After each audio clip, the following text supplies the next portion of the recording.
Ladies and gentlemen, boys and girls, rippers and shredders, we're back at Spring Mountain, and I think it's time for another trail preview. What do you say, huh?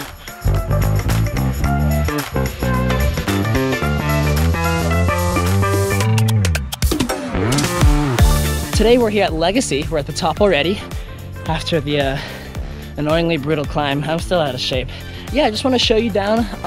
It's honestly become one of my favorite trails here. It's pretty rough, but it's a lot of fun if you get it down, if you have the right setup, if you have the right skills, technique, and knowledge to do it. So yeah, I'm just gonna show you down. Remember, the stupid GoPro footage always makes it look a lot easier than it is in real life, and everything looks smaller and easier and less rough on GoPro, but when you come here, it's probably gonna look a little bigger. So this is just to show you what's to come and what you can expect. So without further ado, let's get you on the chin bar. Let's get ripping, shall we? Let's go. Hey, well that worked pretty well. Maybe not as cool as Sam Pilgrim's MTB hopper magic, but I mean, like, hey, I'll take it. Anyway, we're on the lift on the right side of the mountain, if you're looking from the bottom to the top. And yeah, I just like to start here just for a little rolling. Okay, anyway, enough blabbering. Let's get right into it. All right. Roll off the ski lift there. And it starts with this section looks pretty techy, and it is, but it all rolls pretty nicely. You just gotta pick your line and shoot. And that one gets a bit steep, so just be mindful. For this one, you really gotta creep it and then stay inside if you can, because that outside line is no bueno. You'll get trapped and it's hard to get back. And we got a couple of awkward little steps. They're all rollable, but yeah. Like to come a little inside here, off to the left, and yeah, rolls pretty nicely. Take a little breather here. Cool. Okay, this section, a lot of sharp rocks trying to give you a flat, so stay active, don't be lazy. Okay, here we go. A little bit of a break, and then back into it. Hop over that, because that could very well give you a flat. It has in the past for me. We're on the pedals. Woo. Be careful, don't cook it too hard here. I've definitely done that before. Oh, really easy to get going fast. Okay, on the brakes here. You really don't need to be going too fast. Now on the brakes, runway into the final jump. Brake check all the way until there. Nice. Whew. Okay, if you want to make this last jump, you really got to pedal hard. Oh. Wow. Yeah, I kind of overshot that, but better than coming up short, I guess. But yeah, we come out into the parking lot over here.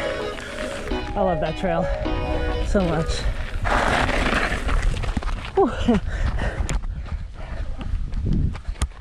Cool. And that's it for the POV segment of this video, but don't leave, because we're going into another segment that I'm going to call feature breakdowns, where we essentially do just that. We're going to go to most of the important features on this trail, and I'll show you how to do them, give you some tips, give you some do's and don'ts, and yeah, but we have to go back up to do that. So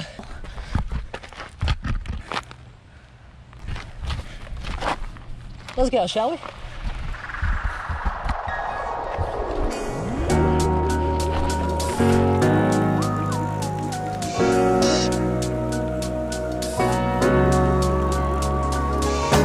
So this is the first initial section here, and it definitely looks pretty gnarly, but honestly, it's not actually half bad.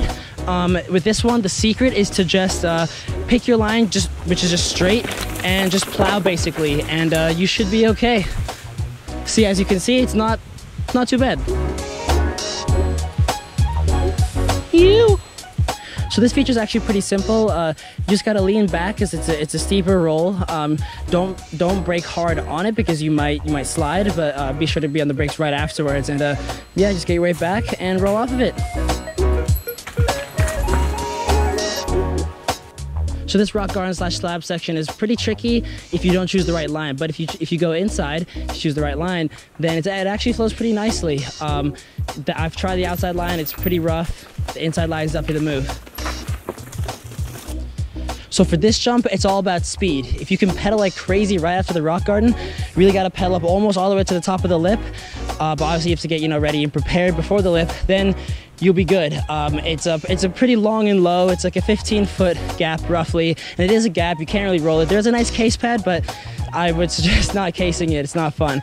But you actually need to pedal like crazy and get a little pop on it, and maybe not too much because it's not a very steep landing, but yeah, then definitely stay on the brakes right afterwards because there's a lot of marbly loose rocks right after. You don't want to be going way too crazy and out of control, but yeah.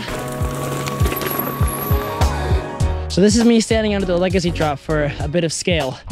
I'm roughly like 5'10", I'll call it 6 feet, and it is still a little bit taller than me. You're dropping down even lower, so it's a good like 7 to 8 foot drop, I want to say roughly. I'm just estimating, but yeah, it's definitely a proper drop. But luckily the landing is very steep, and you do have enough time to slow down. But you do have to get on the brakes right afterwards. But yeah, for the drop, you really don't need too much speed at all. It's a really slow speed drop, so you really have to get a bit more of a pop in there. But once you do, just let it pop and let it roll.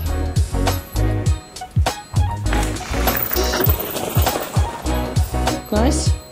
So what I've noticed with the 30-foot tabletop after the 8-foot drop is that you have a gigantic runway of a roller, and there's more than enough speed. So speed is definitely not your issue. You actually need to modulate it, and you need to know when.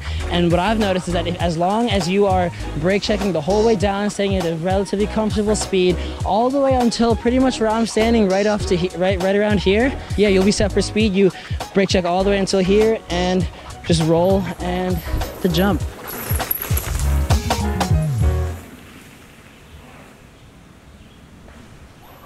Yeah. So I've roughly measured out this jump. It's 5 bike lengths from the lip to the knuckle, and my bike is like roughly my height, which is, we'll say we're saying 6 foot. So yeah, I mean, that's 30 feet roughly, and that's just to the knuckle, and you're landing a little bit farther. So it's definitely a big jump, but honestly, once you hit it and when you have enough speed, it doesn't actually feel too big. It may seem intimidating at first, but it doesn't send you too high. It's built very well, so yeah, just have fun on it. Whoa, that was cool. So with this jump, basically, you kind of have to snipe it, unfortunately. You don't want to go too far to the right. You don't want to go too far to the left. Both are not going to be very great. You kind of want to land it like somewhere around here. There are some nasty rocks over there on the right and some nasty rocks on the left. There's nasty rocks everywhere here, but yeah, and right after you land too, there are a whole lot of rocks there into a rock garden. So definitely be careful when you do this one. You really have to take a wide approach, and you have to get the angle right. Yeah, let me just let myself shred this up.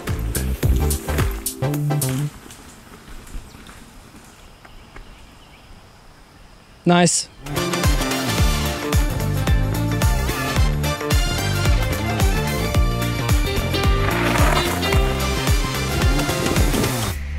I hope you guys enjoyed it, and that's Legacy.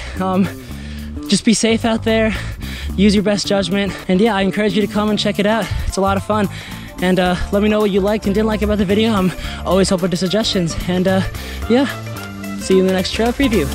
Peace.